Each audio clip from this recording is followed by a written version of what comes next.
Fellow Violets, please give a hearty welcome to members of the New York University Alumni Association and to members of our 50th anniversary class who join us today to celebrate this year's graduates.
Please welcome New York University's 2022 School Banner Bearers, Deans, and Class Representatives, marching in founding order.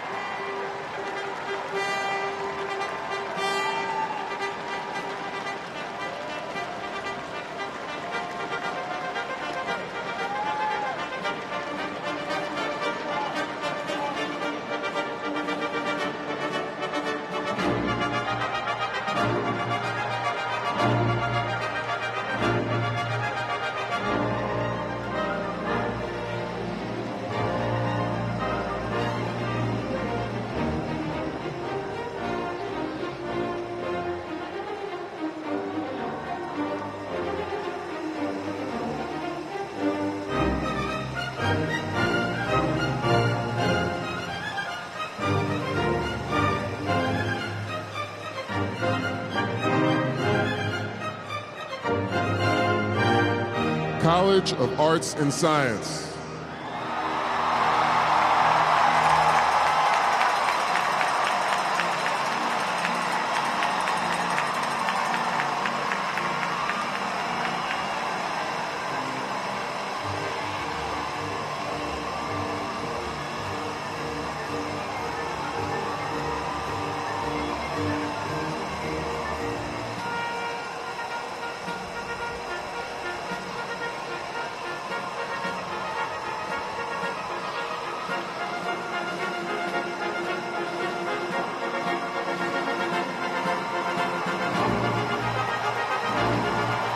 School of Law.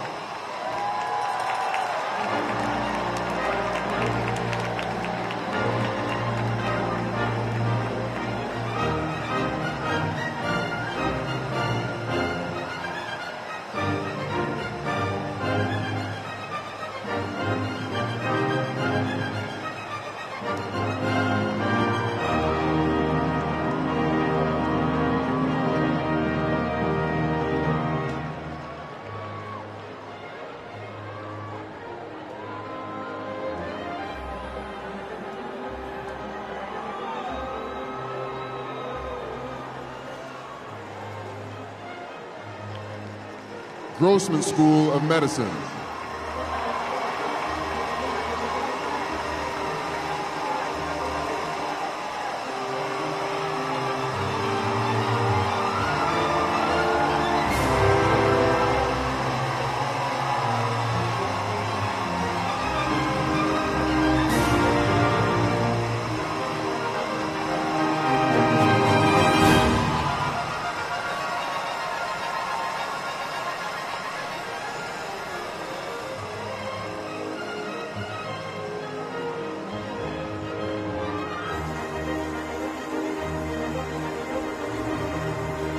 Tandon School of Engineering.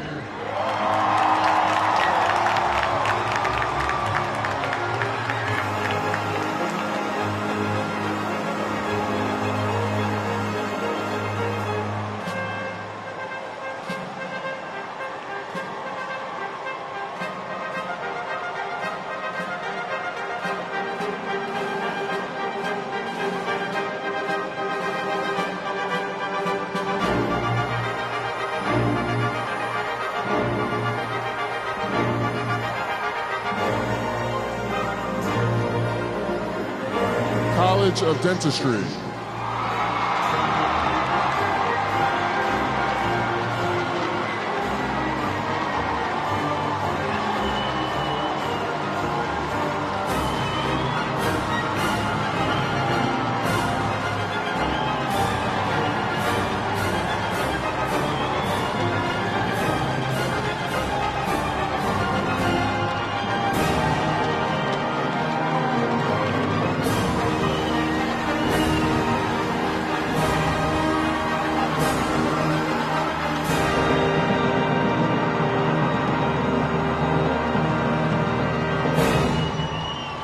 Graduate School of Arts and Science.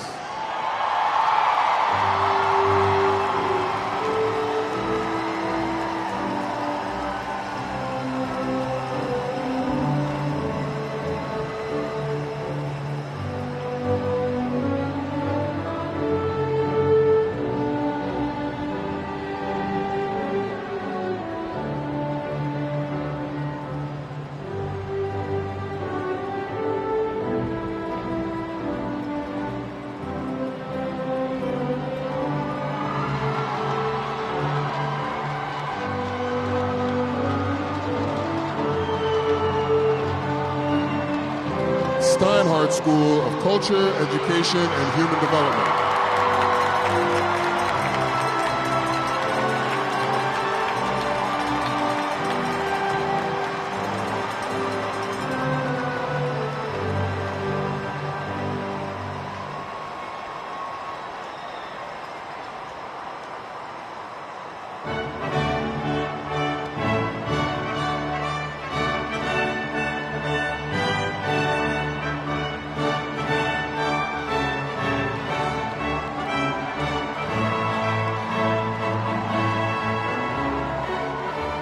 Leonard N. Stern School of Business.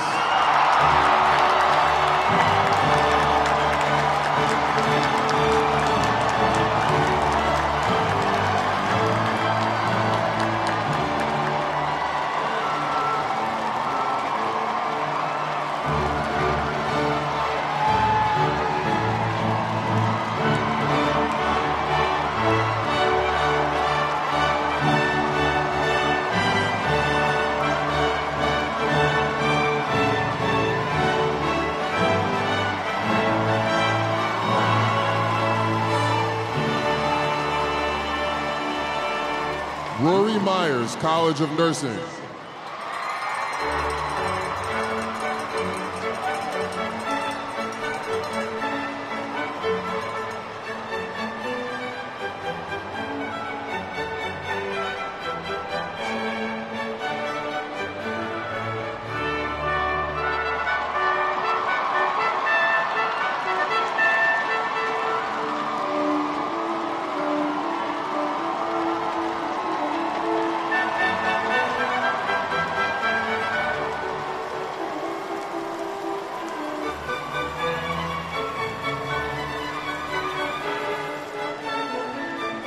School of Professional Studies.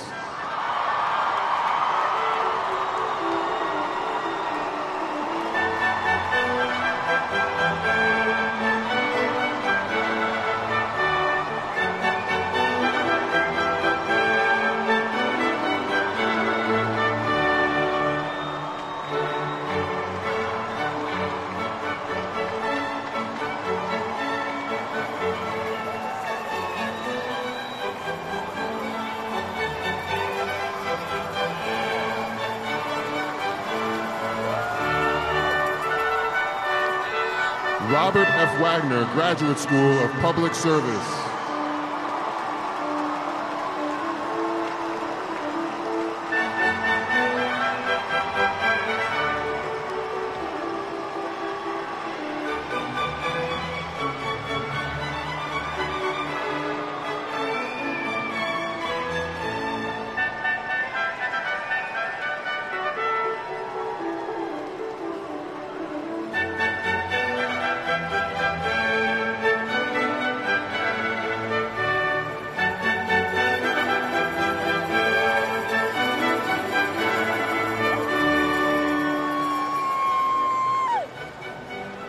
Silver School of Social Work.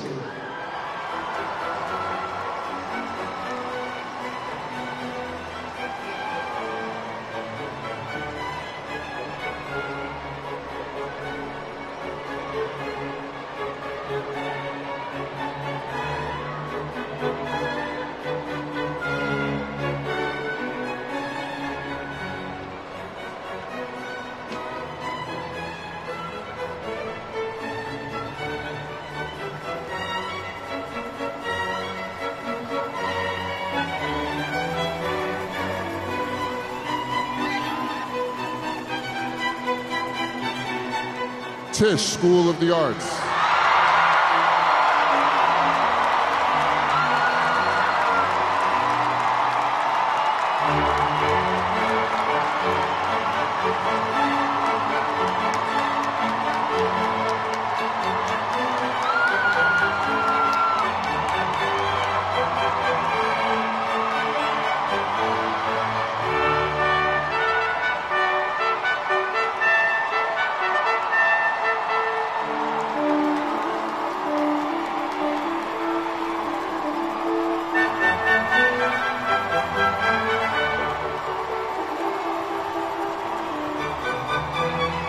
Gallatin School of Individualized Study.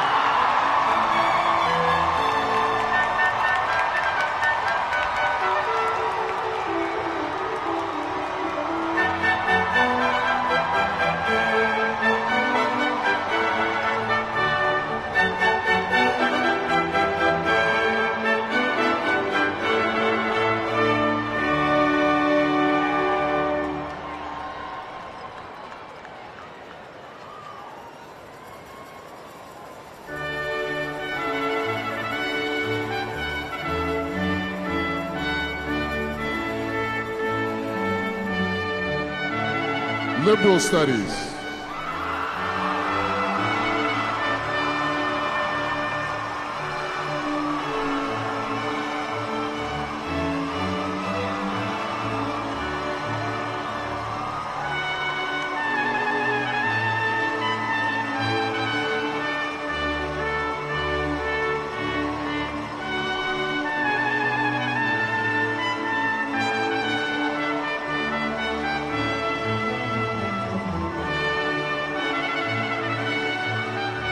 NYU, Abu Dhabi.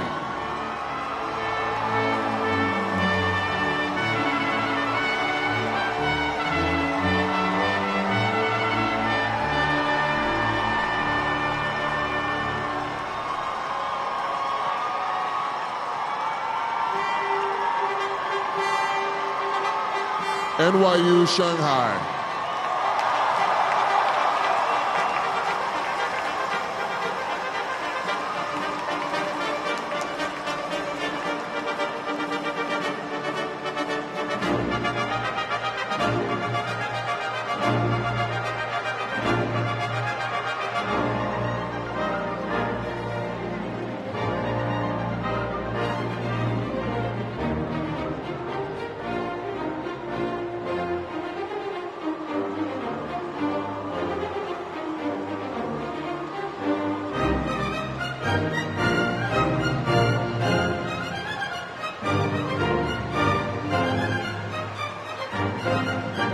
School of Global Public Health.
Long Island School of Medicine.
Now entering the stadium are university leadership and honorary degree recipients, led by our Chief Marshal.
Esteemed guests, the Provost of New York University, Catherine Fleming. Here now, in the presence of candidates for academic recognition, members of the faculty and administration, alumni, trustees, honored guests, and friends, New York University's 188th commencement is hereby convened.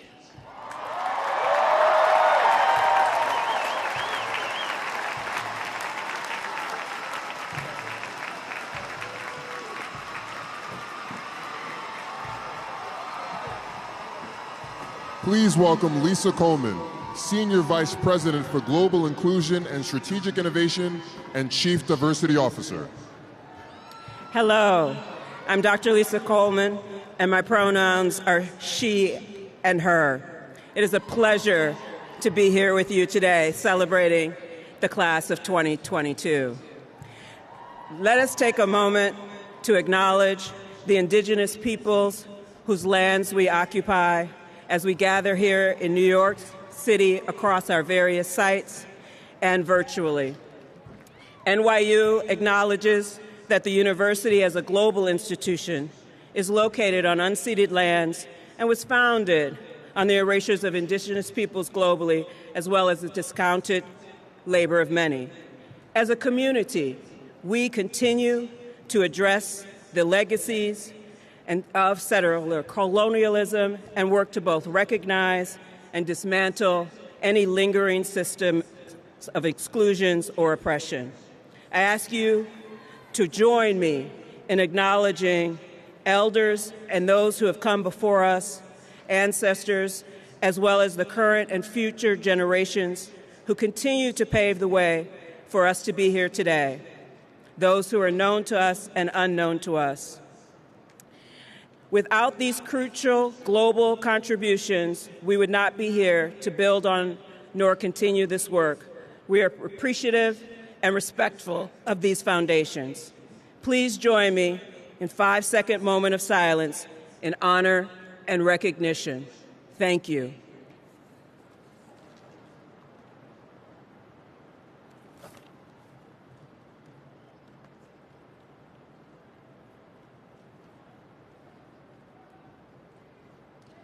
And now, please rise for the National Anthem, led by Naima Alakim, who receives a Bachelor of Fine Arts degree today from the Tisch School of the Arts.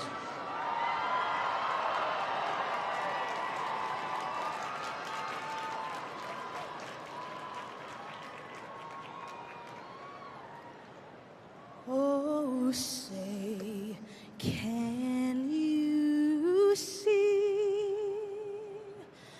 by the dawn's early light what so proudly we hailed at the twilight's last gleaming, whose broad stripes and bright stars through the perilous fight o'er the ramparts we watched were so gallantly streaming, and the rockets ran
Distinguished guests, Chair of the Board of Trustees, William R. Berkeley.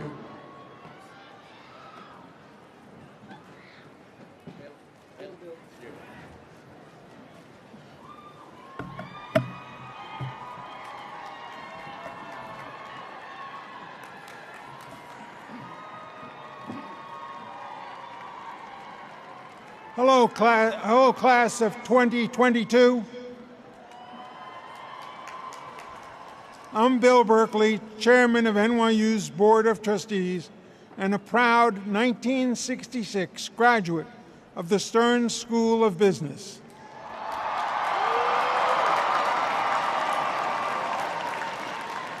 I'd like to welcome you to Yankee Stadium for today's very special occasion. I'd also like to welcome members of the class of 1972 who returned to the NYU community today for their 50th reunion.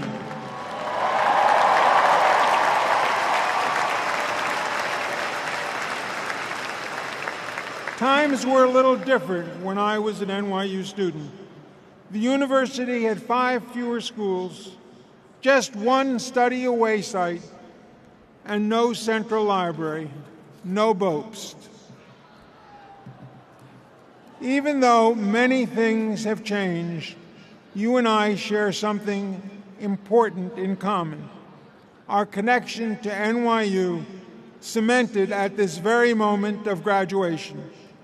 You're about to join an illustrious group, NYU alumni numbering 600,000 worldwide.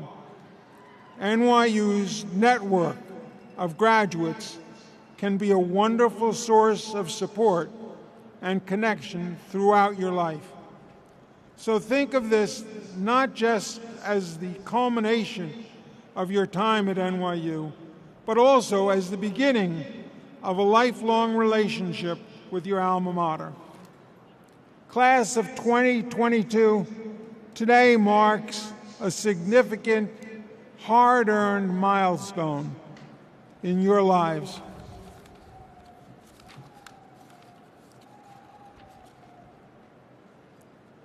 The Empire State Building glowed violet in your honor last night, a symbol of our enormous pride in you. And we're joined today by 3 distinguished honorary degree recipients, each of whom has left an indelible imprint on their respective fields.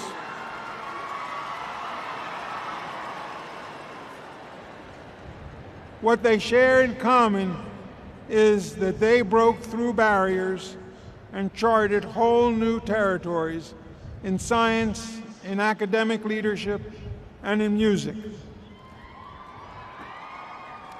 They stand before you as models, even as the board is confident you, the class of 22, will similarly leave your mark on the world in the future.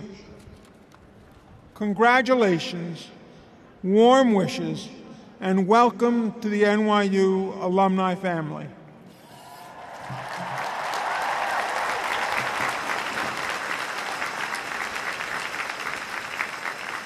We now present a video tribute to the class of 2022, featuring graduating students from each of our schools.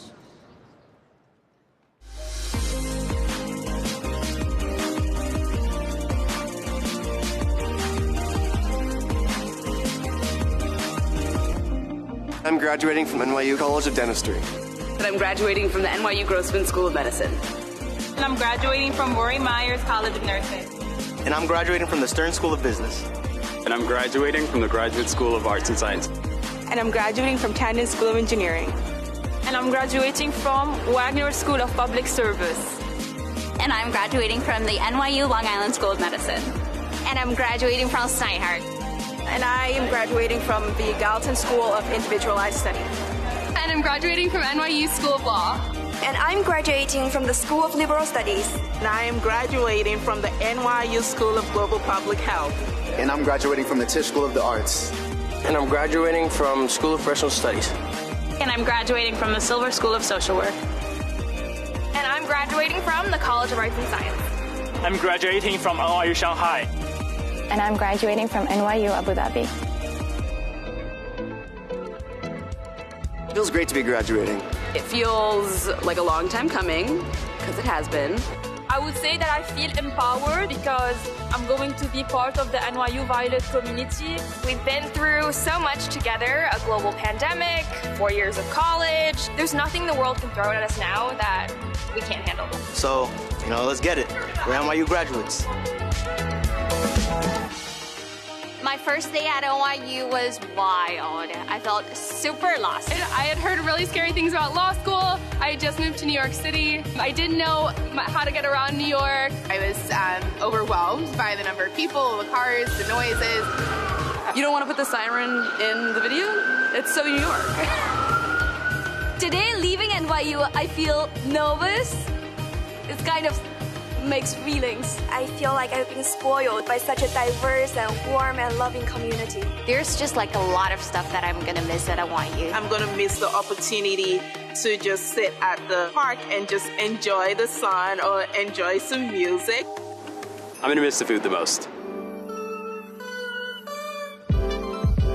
NYU has prepared me very well to kind of start this next journey. I've grown into a confident person. I feel like I have things to say and things to share. I feel like a different person. I think I've learned a lot about myself. I've matured a lot. I've found my strengths and my weaknesses. The best thing about being an NYU student is being in New York City. Oh, the city.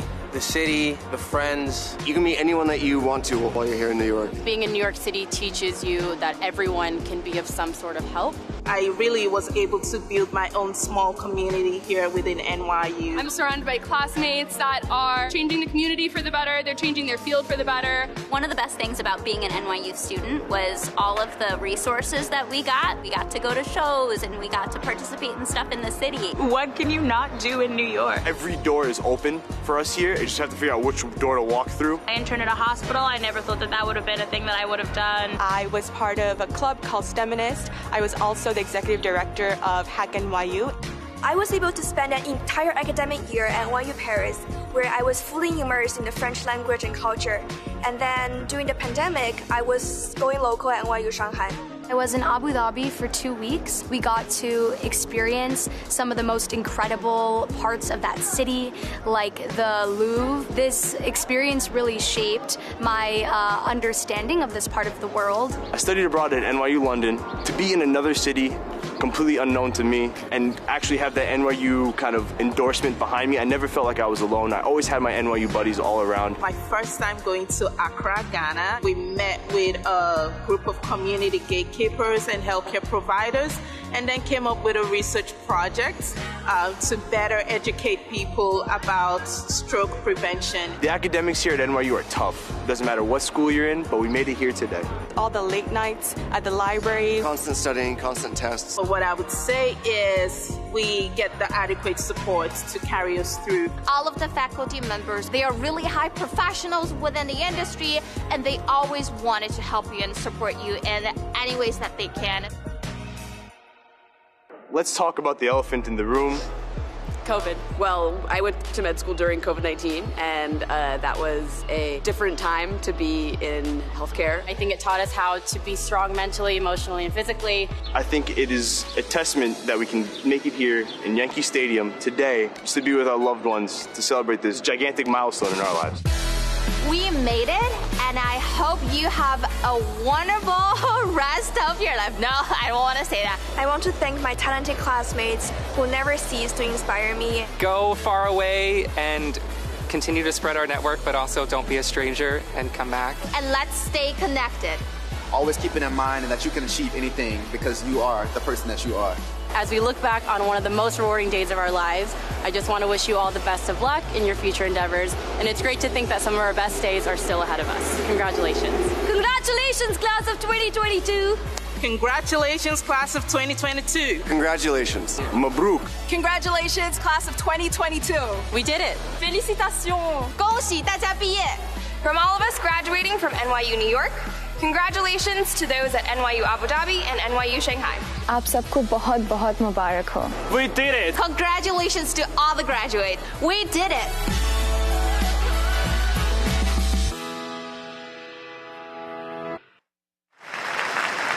Please welcome Rodney Anderson, who will receive a Bachelor of Fine Arts from the Tisch School of the Arts and who will now address his fellow graduates.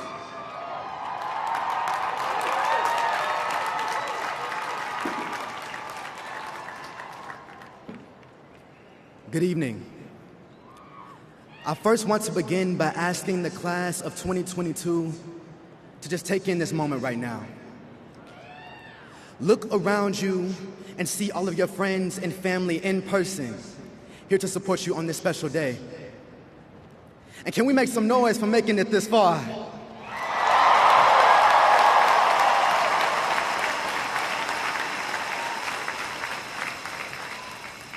My name is Rodney Anderson. Some of you may know me by my artist name, Rodney Chrome. But today, I want you to see and hear something so much more than my name. I want you to look at me and witness that anything is possible. That you can be black, that you can be gay, that you can be from the middle of nowhere chasing a dream that so many people told you that you would not achieve. But yet, here I am. Little old me, graduating with the class of 2022 from New York University.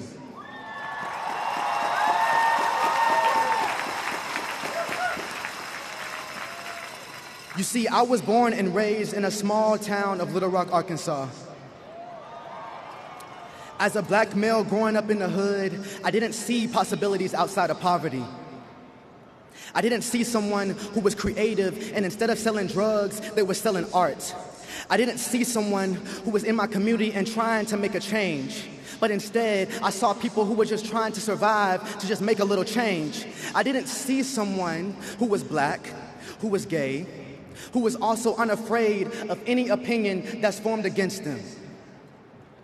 So you know what I did? Since I didn't see that image, I created it for myself.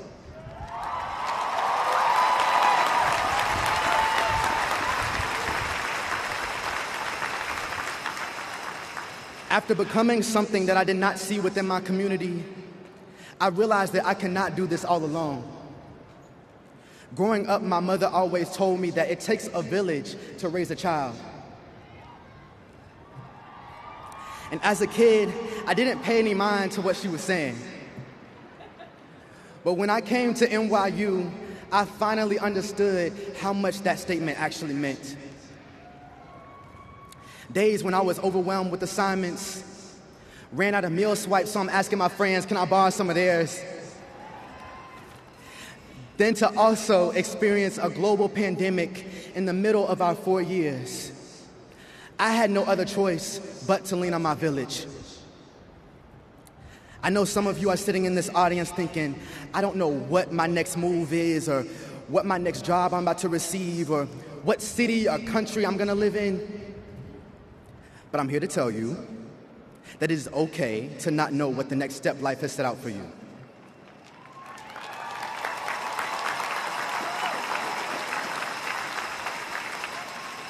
We all have witnessed how easily our lives can be altered in the matter of seconds. But I want you to remember that you have a village of individuals sitting in this very audience, sitting right behind me, and even myself, ready to support you in every way possible. Graduating can feel like the most successful, but also terrifying experience of your life. But you have to remember that you have found a village within NYU that will not let you fail. And before I leave, I want you to take one final look around you. Witness the many different journeys that you have all experienced within these last 4 years. That you and I, my village, the class of 2022,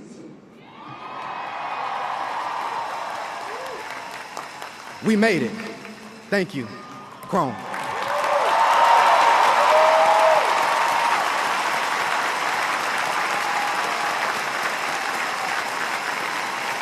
Those who are about to receive honorary degrees will now be presented.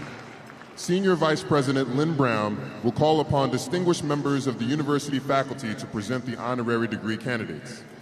Assisting with the investitures will be Provost Catherine Fleming.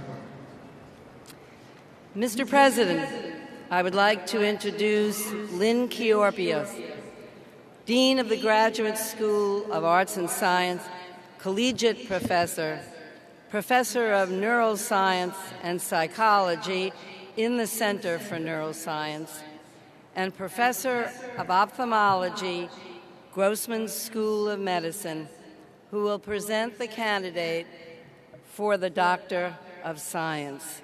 Will Trustee Mark Bell escort the candidate to the lectern?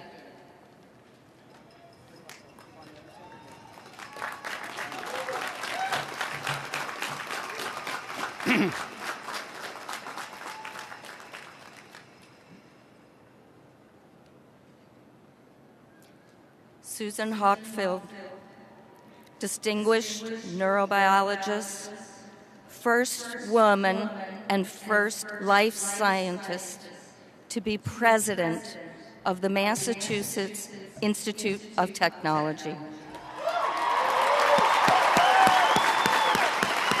You have focused your research, articles, books, and patents on identifying changes in the molecular structure of the brain and their implications for devastating disease. You've pioneered the use of monoclonal antibody technology in brain research, identifying proteins through which neural activity early in life affects brain development. A strong, innovative, esteemed leader at Yale and MIT, you have shaped more inclusive educational environments for students, faculty, and citizens while deepening global academic engagement. By influencing national policy on energy technology and next-generation manufacturing, you have modeled the responsibilities of academic and public life, championing advances in the convergence of life sciences with engineering and physical sciences. You have founded new institutions that accelerate research, policy, education toward a sustainable energy future, bringing together the emerging frontiers of biotech, IT, and energy. In your leadership at MIT, you invested in talent, broadening the pipeline for women and underrepresented scholars to foster a scintillating culture, both rigorous and more generous. Susan Hockfield, your groundbreaking professional life and commitments cross disciplinary boundaries, creating contexts designed to address among the most significant global problems that we face. By virtue of the authority vested in me, I am pleased to confer upon you the degree of Doctor of Science honoris causa.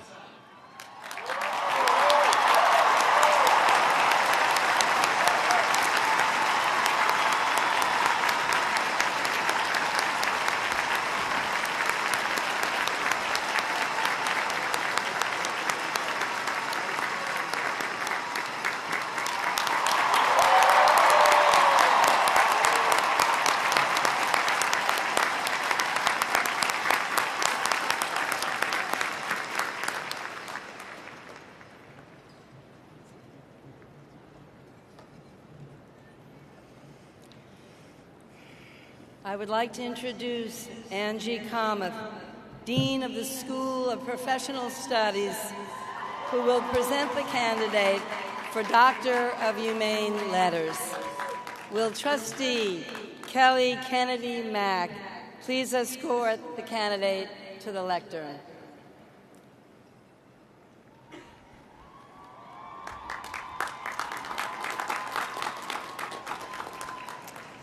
Felix Matos Rodriguez, historian, professor, author, and former government official for the Commonwealth of Puerto Rico. You are the 8th Chancellor of the City University of New York, CUNY, the largest urban public university system in the United States. You have broken ground at CUNY as its first educator of color and the first Latino in your distinguished role.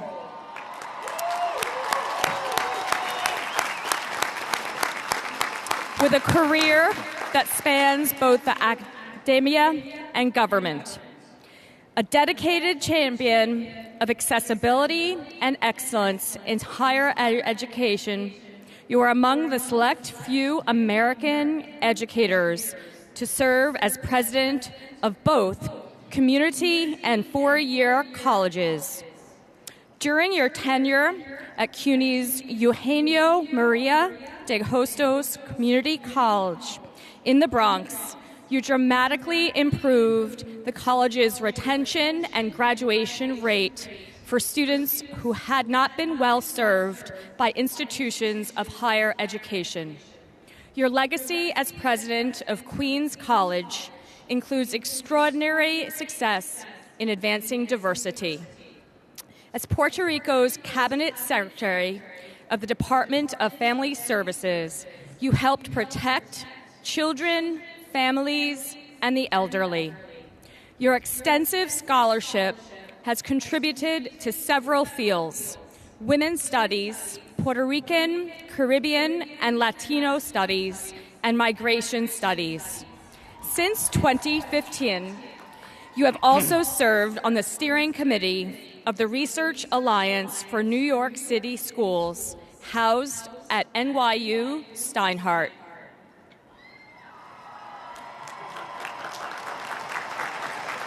Felix Matos Rodriguez, in your lifelong commitment to education without barriers, you demonstrate the implications of your research by opening doors for millions of lives.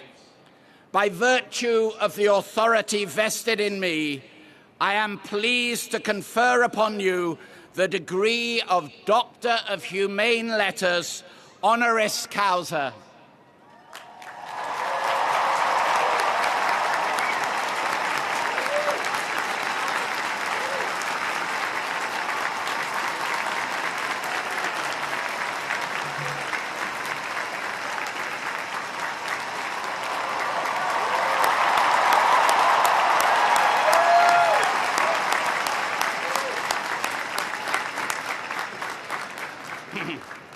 I would like now to introduce Jason King, Chair and Associate Professor of the Clive Davis Institute of Recorded Music, Tisch School of the Arts, who will present the candidate for Doctor of Fine Arts. Will Trustee Brett Rockon please escort the candidate to the lectern?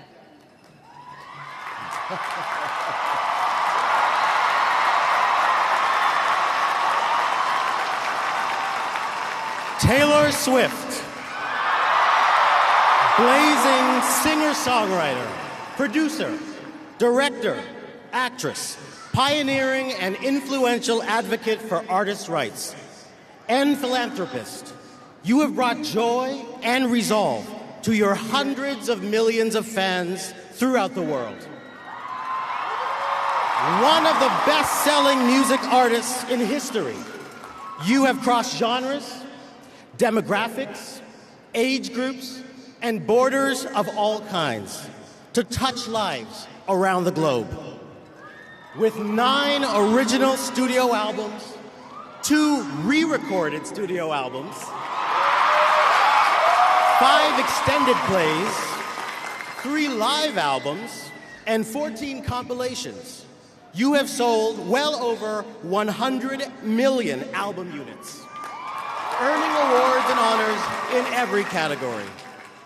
You have used the remarkable platform you earned to galvanize support for the Equality Act, to prevent discrimination on the basis of sexual orientation and gender identity. And you have spoken out, and you have supported initiatives to protect women and girls from harassment and sexual assault.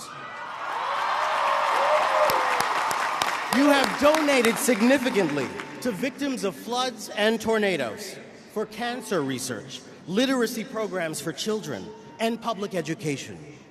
You have fearlessly challenged the exploitation of music artists and successfully championed their right to be compensated for their work.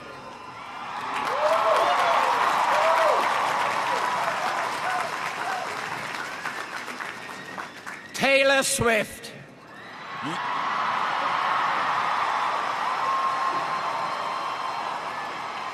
You are a role model across the world for your unprecedented talent and accomplishment, your fierce advocacy for protection of those facing discrimination, and your commitment to speaking out forcefully, eloquently, and effectively on behalf of all artists.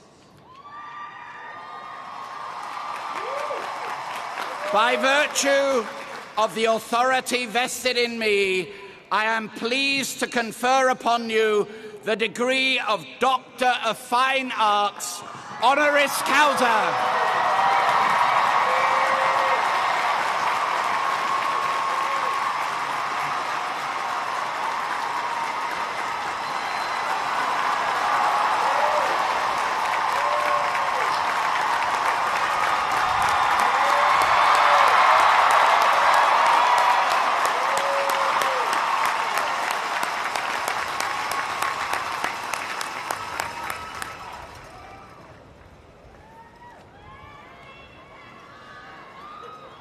I am now pleased to introduce Taylor Swift, who will respond on behalf of the honorary degree recipients.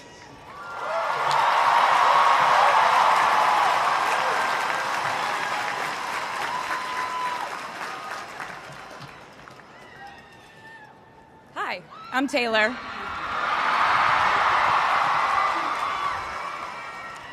Last time I was in a stadium this size, I was dancing in heels and wearing a glittery leotard. This outfit is much more comfortable.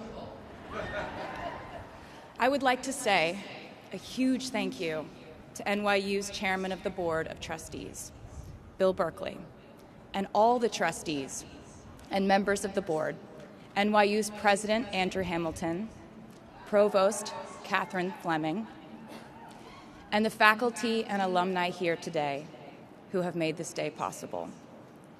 I feel so proud to share this day with my fellow honorees, Susan Hockfield and Felix Matos Rodriguez, who humble me with the ways they improve our world with their work.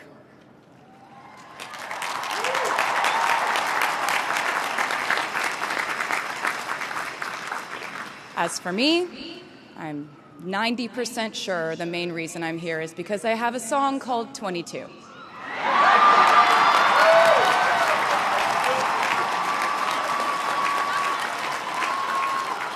And let me just say, I am elated to be here with you today as we celebrate and graduate New York University's class of 2022.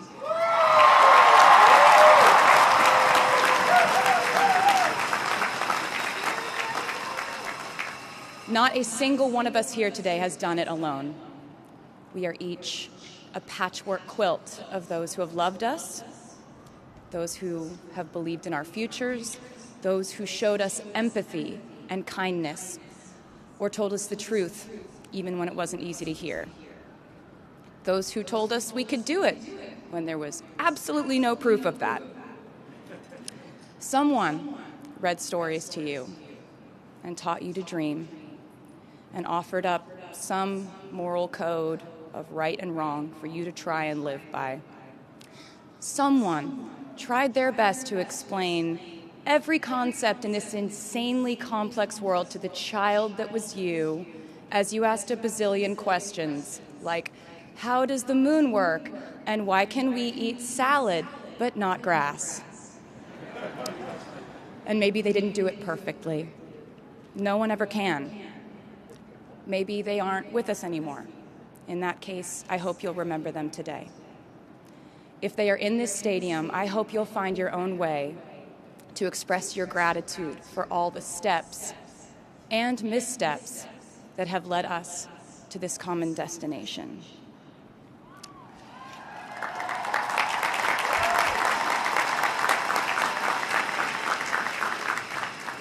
I know that words are supposed to be my thing, but I will never be able to find the words to thank my mom and dad, my brother Austin, for the sacrifices they made every day so I could go from singing in coffee houses to standing up here with you all today, because no words would ever be enough.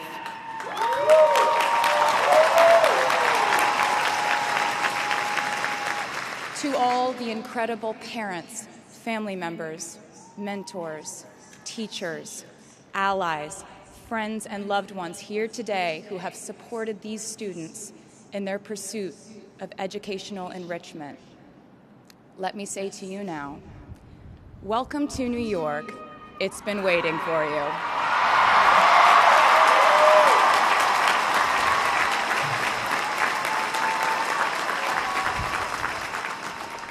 I'd like to thank NYU for making me, technically, on paper at least, a doctor.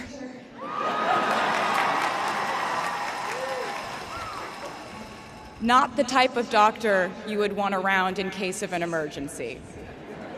Unless your specific emergency was that you desperately needed to hear a song with a catchy hook and an intensely cathartic bridge section.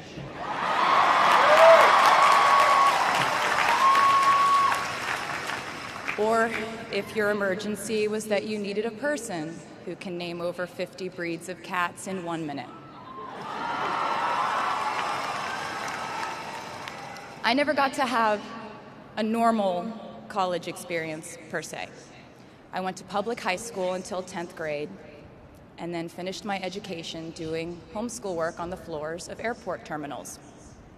Then I went out on the road for radio tour, which sounds incredibly glamorous, but in reality, it consisted of a rental car, motels, and my mom and I pretending to have loud mother-daughter fights with each other during boarding so no one would want the empty seat between us on Southwest. As a kid, I always thought I would go away to college, imagining the posters I would hang on the wall of my freshman dorm.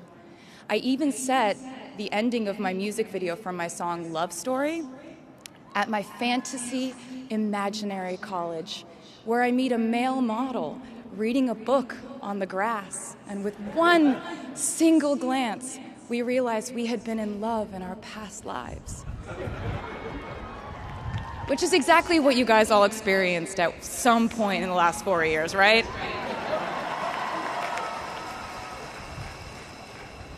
But I really can't complain about not having a normal college experience to you, because you went to NYU during a global pandemic, being essentially locked into your dorms and having to do classes over Zoom.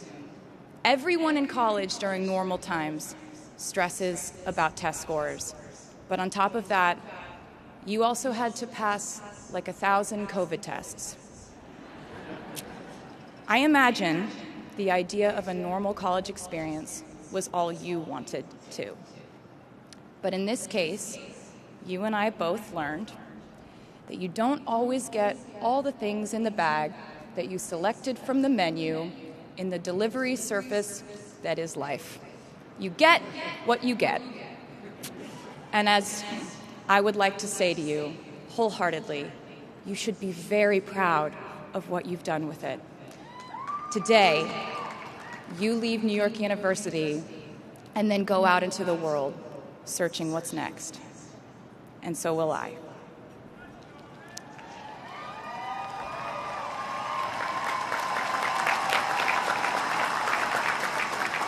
So as a rule, I try not to give anyone unsolicited advice unless they ask for it. I'll go into this more later. I guess I have been officially solicited in this situation to impart whatever wisdom I might have to tell you things that have helped me so far in my life. Please bear in mind that I in no way feel qualified to tell you what to do.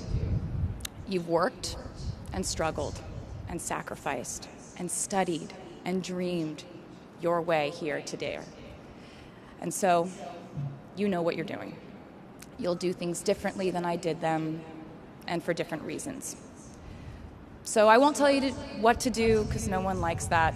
I will, however, give you some life hacks I wish I knew when I was starting out my dreams of a career and navigating life, love, pressure, choices, shame, hope, and friendship. The first of which is, life can be heavy, especially if you try to carry it all at once.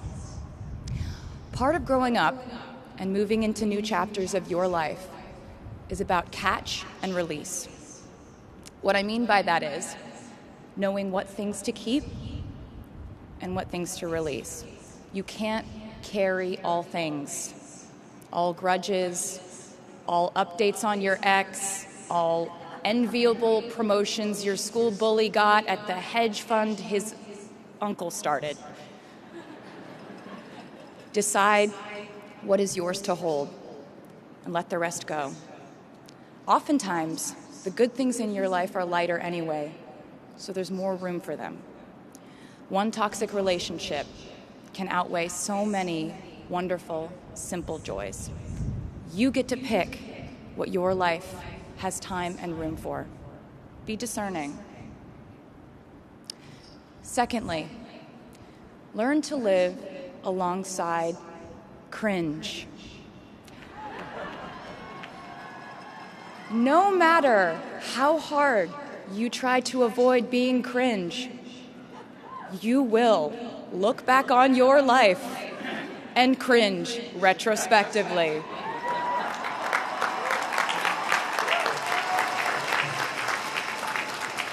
Cringe is unavoidable over a lifetime.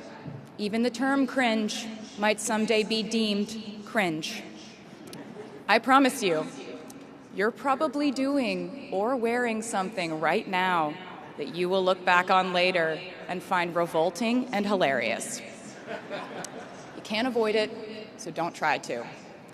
For example, I had a phase where, for the entirety of 2012, I dressed like a 1950s housewife.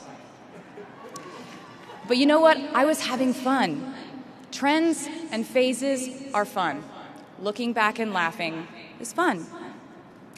And while we're talking about things that make us squirm but really shouldn't, I'd like to say I'm a big advocate for not hiding your enthusiasm for things.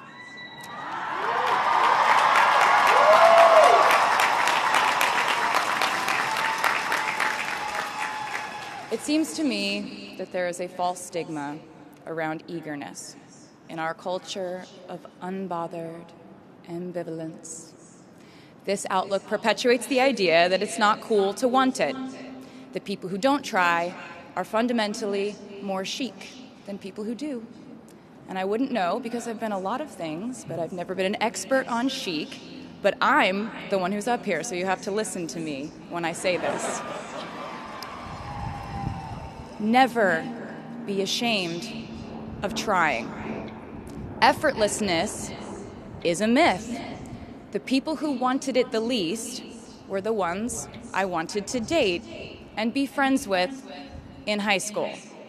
The people who want it the most are the people I now hire to work for my company.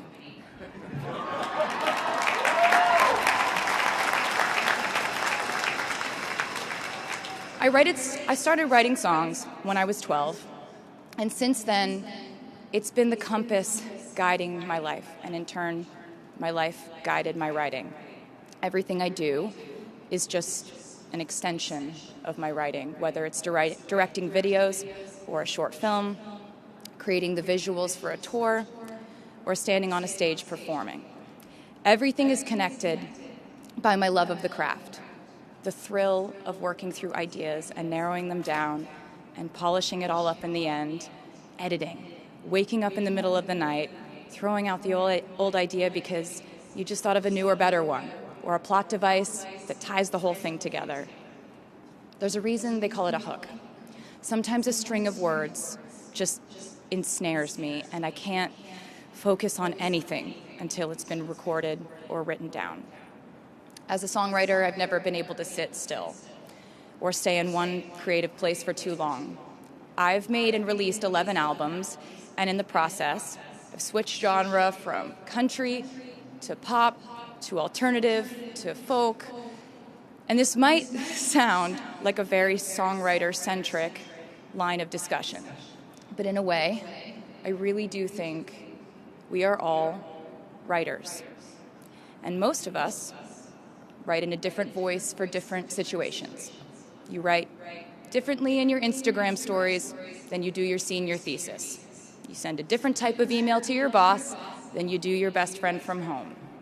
We are all literary chameleons, and I think it's fascinating.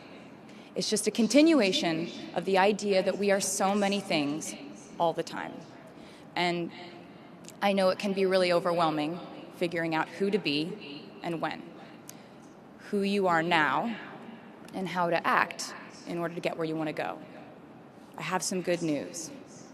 It's totally up to you. I have some terrifying news. It's totally up to you. I said to you earlier that I don't ever offer advice unless someone asks me for it, and now I'll tell you why. As a person who started my very public career at the age of 15, it came with a price. And that price was years of unsolicited advice. Being the youngest person in every room for over a decade meant that I was constantly being issued warnings from older members of the music industry, media, interviewers, executives, and this advice often presented itself as thinly veiled warnings. See, I was a teenager at a time when our society was absolutely obsessed with the idea of having perfect young female role models. It felt like every interview I did included slight barbs by the interviewer about me one day running off the rails. And that meant a different thing to every person who said it to me. So I became a young adult while being fed the message that if I didn't make any mistakes, all the children of America would grow up to be perfect angels. However, if I did slip up, the entire earth would fall off its axis, and it would be entirely my fault, and I would go to pop star jail forever and ever. It was all centered around the idea that mistakes equal failure, and ultimately the loss of any chance at a happy or rewarding life. This has not been my experience. My experience has been that my mistakes led to the best things in my life. And being embarrassed when you mess up, it's part of the human experience. Getting back up, dusting yourself off, and seeing who still wants to hang out with you afterward and laugh about it, that's a gift. The times I was told no, or wasn't included, wasn't chosen, didn't win, didn't make the cut, looking back, it really feels like those moments were as important, if not more crucial, than the moments I was told yes. Not being invited to the parties and sleepovers in my hometown made me feel hopelessly lonely. But because I felt alone, I would sit in my room and write the songs that would get me a ticket somewhere else. Having label executives in Nashville tell me that only 35-year-old housewives listen to country music, and there was no place for a 13-year-old on their roster, made me cry in the car on the way home. But then I'd post my songs on my MySpace. And yes, MySpace. And I would message with other teenagers like me who loved country music, but just didn't have anyone singing from their perspective. Having journalists write in-depth, oftentimes critical pieces about who they perceived me to be made me feel like I was living in some weird simulation. But it also made me look inward to learn about who I actually am. Having the world treat my love life like a spectator sport in which I lose every single game was not a great way to date in my teens and 20s. But it taught me to protect my private life fiercely. Being publicly humiliated over and over again at a young age was excruciatingly painful, but it forced me to devalue the ridiculous notion of minute-by-minute, ever-fluctuating social relevance and likability.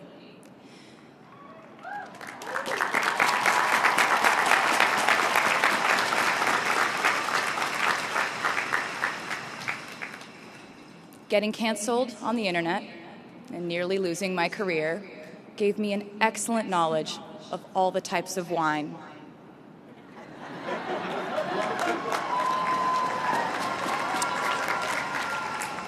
I know I sound like a consummate optimist, but I'm really not. I lose perspective all the time. Sometimes everything just feels completely pointless. I know the pressure of living your life through the lens of perfectionism. And I know that I'm talking to a group of perfectionists because you are here today graduating from NYU.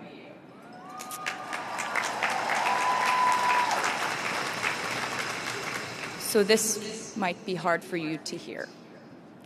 In your life, you will inevitably misspeak, trust the wrong person, underreact, overreact, hurt the people who didn't deserve it, overthink, not think at all, self-sabotage, create a reality where only your experience exists, ruin perfectly good moments for yourself and others, deny any wrongdoing, not take the steps to make it right, feel very guilty, let the guilt eat at you, hit rock bottom, finally address the pain you caused, try to do better next time, rinse, repeat.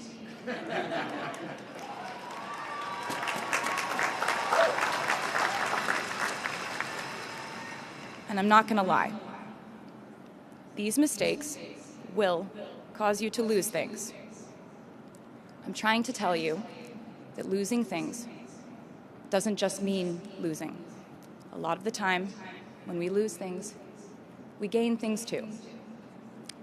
Now you leave the structure and framework of school and chart your own path. Every choice you make leads to the next choice, which leads to the next, and I know it's hard to know which path to take.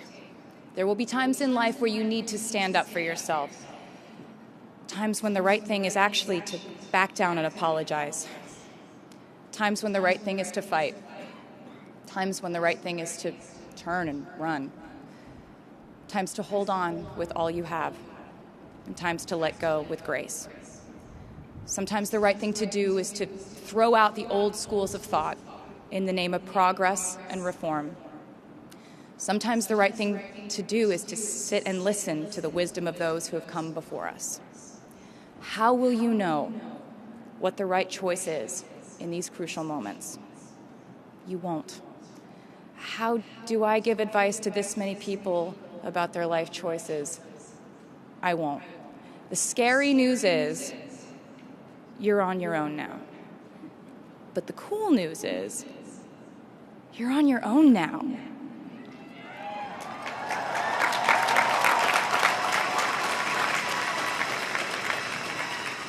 I leave you with this. We are led by our gut instincts, our intuition, our desires and fears, our scars and our dreams. And you will screw it up sometimes. So will I. And when I do, you will most likely read about it on the internet. Anyway, hard things will happen to us. We will recover. We will learn from it. We will grow more resilient because of it. And as long as we are fortunate enough to be breathing, we will breathe in, breathe through, breathe deep, and breathe out. And I am a doctor now, so I know how breathing works. I hope you know how proud I am to share this day with you. We're doing this together, so let's just keep dancing like we're the class of 22.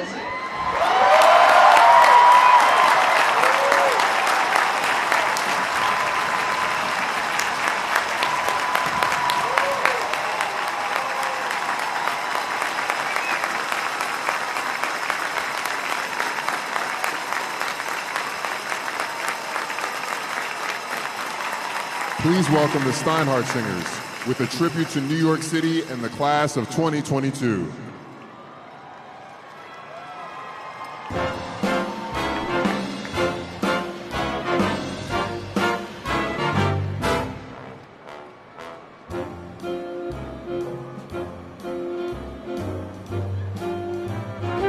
Start spreading the news. I'm leaving today. I wanna be a part of it. New York, New York. These vagabond shoes are longing to stray and step around the heart of it. New York, New York. I wanna wake up in the city that doesn't sleep.